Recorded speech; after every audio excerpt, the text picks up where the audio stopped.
Right. Good evening, everyone. And I'll just introduce myself again for people that have not seen me or heard me before. My name is Moradeyo Olajubu, and I'll be your moderator for today's session. So, last week, Eleshi and our amiable Miriam took us through the journey of the troubles with genius part 2.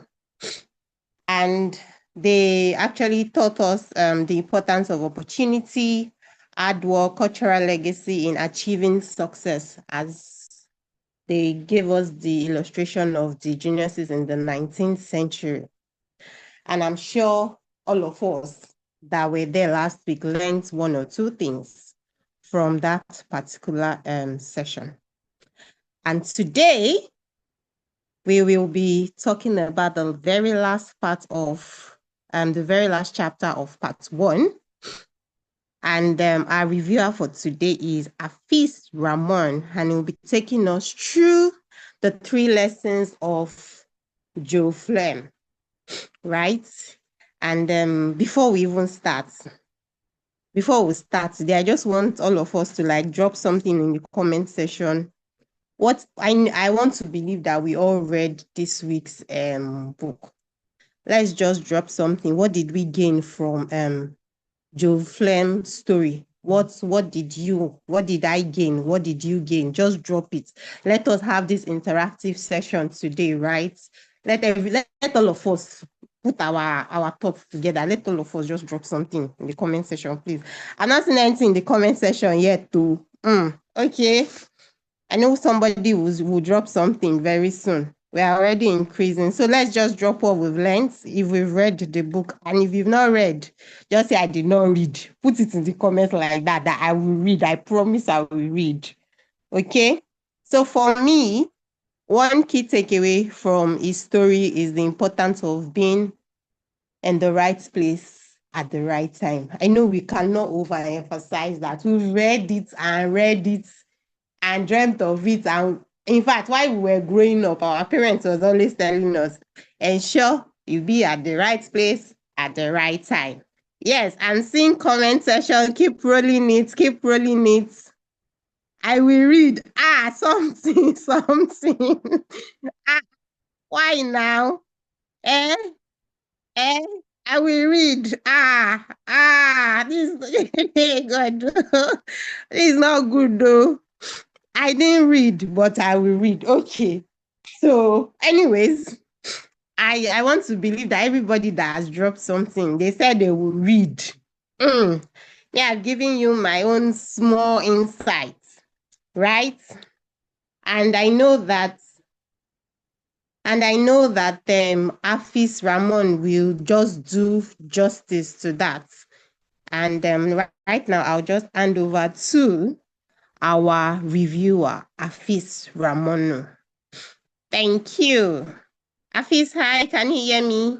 Ramon. Very clearly. Thank you for the Hi. introduction. And, good evening, everyone.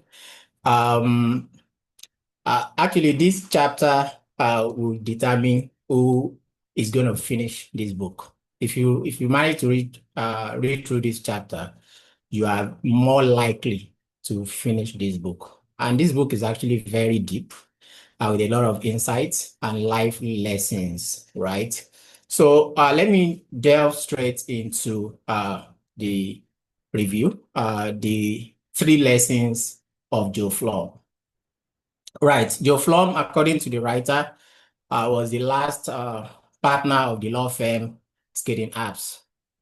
So law firm typically name their company after their names: Skating Apps, Slate, Megan, and of course Joe Flem.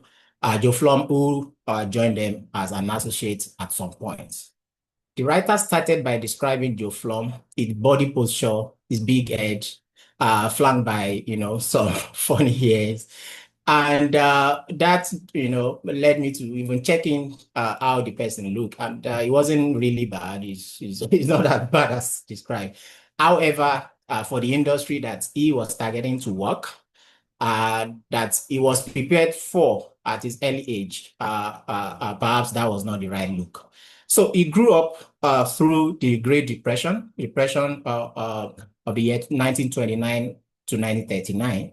He grew up from what the writer described as a desperately poor family, right?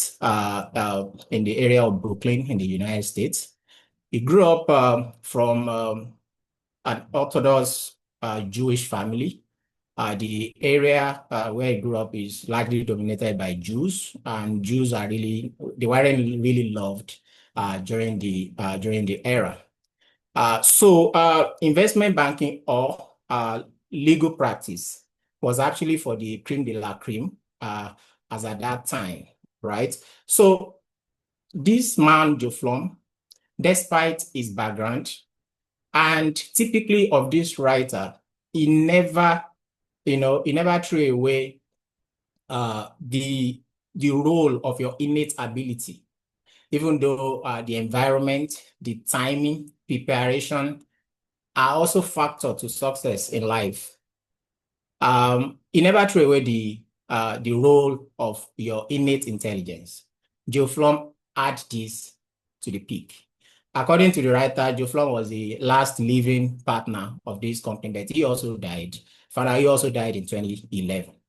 However, he lived for 87 years, so he did try. So the guy was very brilliant, very good.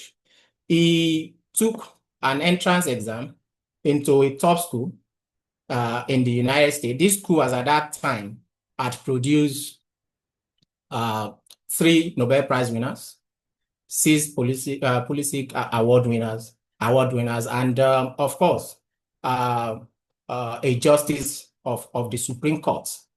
So despite his humble background, his ability led him to, a great ambition, applying to schools of the top guys in society, and he got admission. He got admission through school. Joe Flom really went through a lot. He pushed truck in the garment district just to support his education. He also signed up, later he signed up for army, but he did 2 years night school and he was working during the day, right? To put proper context to it, the school he attended actually produced the Nobel Prize winner, which is Abba Sabin. Abba Sabin was the inventor of the polio vaccine, right? So he actually attended a very great school despite his very humble background. And after high school, without a college degree, Flom applied to Harvard Law School. According to him, he said, I just applied and I said I was the best since sliced bread. They listened to him and he was admitted into school. According to his colleagues, his mates in school, they said he had great capacity for judgment. He was named in law review, an honor reserved for the very top students. Then it was time for him to get some job. Then you can get a job, holiday job. But his ability was not enough.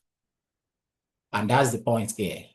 Then if you want to get into the law firm, back then, you have to look like a Nordic, like people from the Scandinavian, curly hair, very good aesthetics, and no accent. He had accent as a Jew, or someone from a Jewish background. And also you have to be well kept, good family connection and the likes. But he's got only 2 major things: ambition and competences. However, one of his lecturers, a professor, mentioned that there was a company that was coming up, a law firm called Marshall Skadden, founded by Marshall Skadden and Apps. He took the opportunity instead of waiting and struggling to enter where he was not accepted or people of his status wasn't accepted. He took the opportunity and joined the company as an associate, right? So in 1954, he grew to become the managing partner of this company. The company started growing from 100, this is a company that, had very few employee interns, less than 20, then became 100, 200, 300.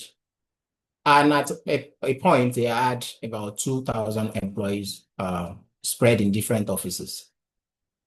So the lesson one from here is the importance of being Jewish antecedent.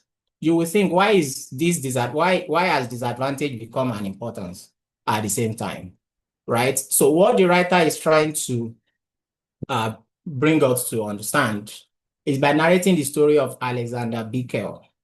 Alexander Bickel became he secured a job. He attempted, he didn't secure a job. He attempted to get a job in Mudrose. Mudrose, according to this writer, actually was a law firm where a former president of the United States worked years before he became president in 1968, Richard Nixon. Mudrose is actually one of the law firms they call the White Shoe law firm, the top law firm. They call them, in fact, in the category, they also call some the whitest of the white, right? So Alexander Bickel had similar antecedents, similar story like Joe Flom. Very brilliant, but very poor background as well. So he did levels of interview, he met the managing partner, and he was told very clearly, people of your status are not welcome here. And if you, towards the end, we'll bring an example to this to see how the practice has been, has evolved over the years, and if anything really has changed, right? Back then, corporate law is essentially focusing on security issuances like stocks, bonds, and ensuring that your companies, your clients, right, they abide by the regulations so that they are not fined by, regulators in the market. So they handle tax, stocks, and bond transaction issuances for their clients. So cases like litigation, proxy fights, was never for the white shoe firms, right? Because back then, proxy fight was really was really a rare occurrence. Companies that wanted to be taken over actually had mutual agreements with the company that want to take them over. There is no on LD takeover as we see in the world today. So the likes of Modros, the likes of top investment bank, investment advisors, then they were focused on this kind of transaction, ensuring that their clients, abide by the rules and they don't flout any rules against the regulator. So Joe Flom, cases like this illegal takeover that really that were rare in that situation was where he positioned himself, right? Because the top companies will also not go to skating apps to get their services. So Joe Flom was very big on proxy fight litigation, two major legal practices. But according to him, he said their doors were open to any kind of business. And why? It's because the opportunities for them were limited. So they were open to any form of legal practice. So back then, there were not so much of court cases after takeover of companies. What they used to have is conference room settlements. So if a company is taken over, They will have settled in the conference room. No involvement in hostile takeover. These private equity and corporate entities, they rarely swallow each other illegally or unholy or with hostility until 1970. So the work that came the way of Joe Flom was just all this trickle of proxy fights. So, and what is proxy fight according to or proxy takeover according to this book? For our understanding, I'm interested, let's say this Kaizen group is a company, and I'm interested in taking over this company. All I will do is to go and discredit the founders or the executive of the company and send letters to shareholders of the company to use me as a proxy so I can vote against and discredit. I think we also saw that recently, I think last year, when the bank declared a trillion profit before tax. And we saw some people lashing out and saying a lot of things until the regulator came to the rescue of this bank. So proxy fight was not so much of a practice until 1970. 1970s, the government opened up the economy. Regulation allowed for easy borrowing. Regulation also allowed for opening up of the economy and internationalization of the economy. So when regulations were relaxed, takeover became very common. And our man, Joe Flom, who had positioned himself over the years, during this over the years. Remember, these outliers has taught us the 10,000-hour rule. The 10,000-hour rule, Joe Flom has done more than 10,000, having practiced this kind of law for over 15 years. So the white shoe firm, they had to follow the money because takeover now became very common. In fact, transaction around acquisition grew in the 80s from late 70s to 80 to about 2,000%, leading to $250 billion, $250 billion annually in transaction. So the white shoe firm had to follow the money. In fact, there was an instance where there was a case of proxy takeover, and because the white shoe firm didn't want to, get involved, they invited Joe Flom, and he told them what to do. And one of the employees in the company said, yes, thank you, we can do it. Then the managing partner said, no, we're not going to do it. He's going to do it because that's what he did, and he was renowned for it. However, when this became open to all and everybody saw that this is where the money is, it was not a new thing to Joe Flom. He had already been regarded as an authority in this case, in this area. So it became very easy for him. In fact, it was a case of luck that we can say is a preparation, is a result of when preparation meets opportunities. So when they say luck is when preparation meets opportunity, that's the case of Joe Flom here. A kind of legal practice that has been sidelined, that has not been given attention by the top companies, top legal firm, now became the source of major revenue for these companies. So Joe Flom already had his own 10,000 hour experience, just like we have read in the previous session. So let me proceed to the other lesson. The second lesson is the demographic clock. I was actually looking up to this lesson because having read from the beginning, I could see that this was going to be an advantage in this case as well. So the writer narrated the story with the lives of two men, father and son, Maurice Jankoff and Mont Jankoff. And they were both good. In fact, Maurice, who was the father, was prepared. He was prepared to succeed.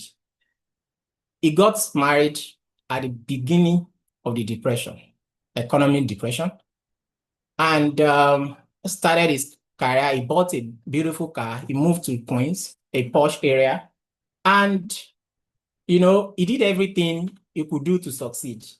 However, time was against him. His opportunity, his preparation did not meet the opportunity. Yeah. So, and that's why this part one is all about opportunity. So his preparation did not meet the opportunity.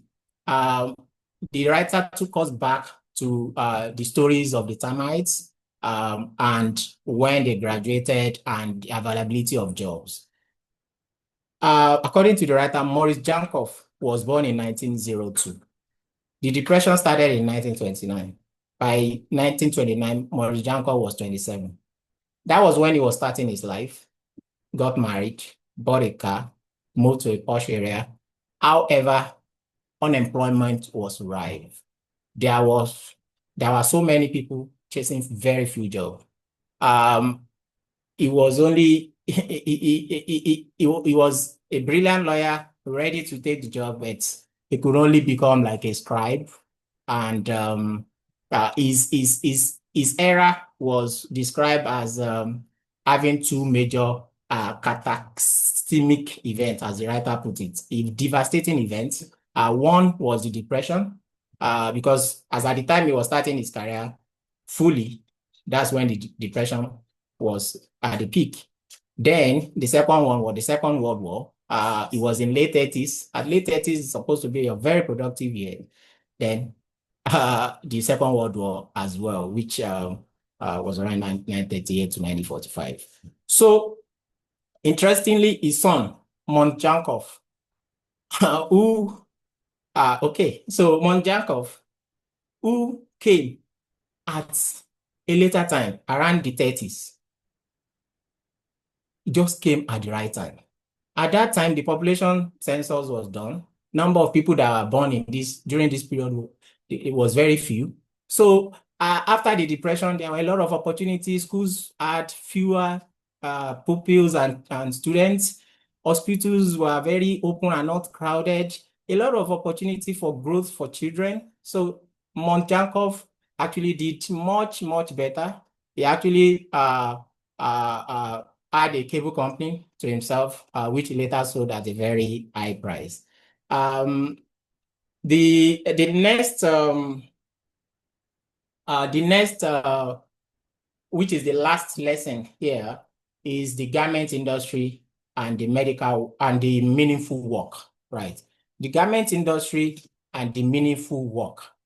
Okay, so we're rounding off. So the garment industry and the meaningful work, this was buttressed with the lives of Lewis and Regina. Regina and Lewis left Hamburg for a journey into New York, US.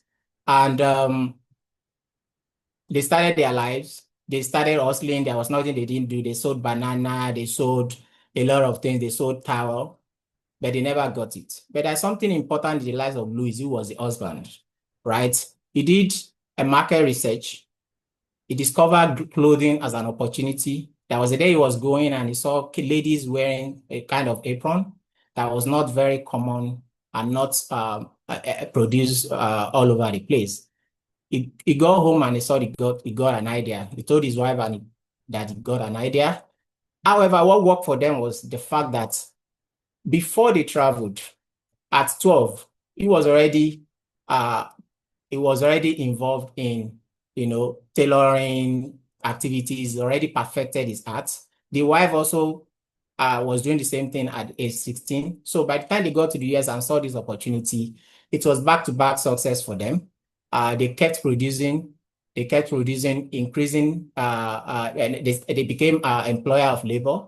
They hired as many as 20, then they started opening up and growing big. So their own case is also preparation that meets opportunity at some point. So we cannot really do so much justice to this within this short period of time, because I will expect other people to contribute as well. However, this is a very deep chapter that I believe it will be of use and advantage to everyone that reads it. What I could tell from the life of Lewis is that he did what they called he did what he called proper market research and targeted his addressable markets to success. And from that, he was able to leverage this and add a success story in his garment business. Thank you very much and welcome our contributions. Thank you, Mr. Afis. Thank you so much for helping us break down and explaining the 3 lessons, which is started from the importance of being an outsider down to demographic block and down to the work that Geoffrey parents did. Right. So at this point, we have just 2 more minutes. So I'll just be accepting 1 person. So anybody's hand that is raised up, we can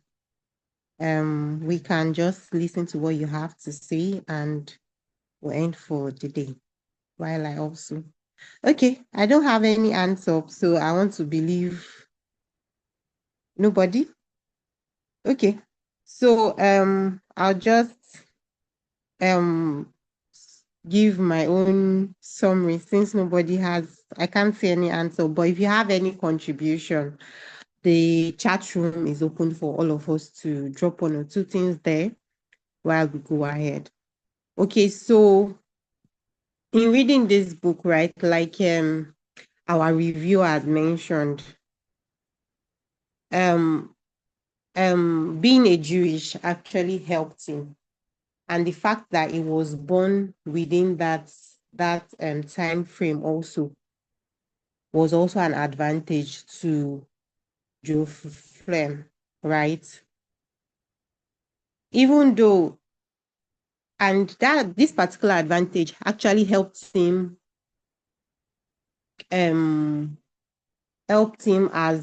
he looked for jobs, but they said they were not going to accept his style because he was a Jewish person.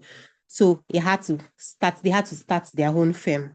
And it's like, and when they started their own, they took on any case, including litigation, which actually helped them, right? And right now, like he said, they had over 2,000 employees, which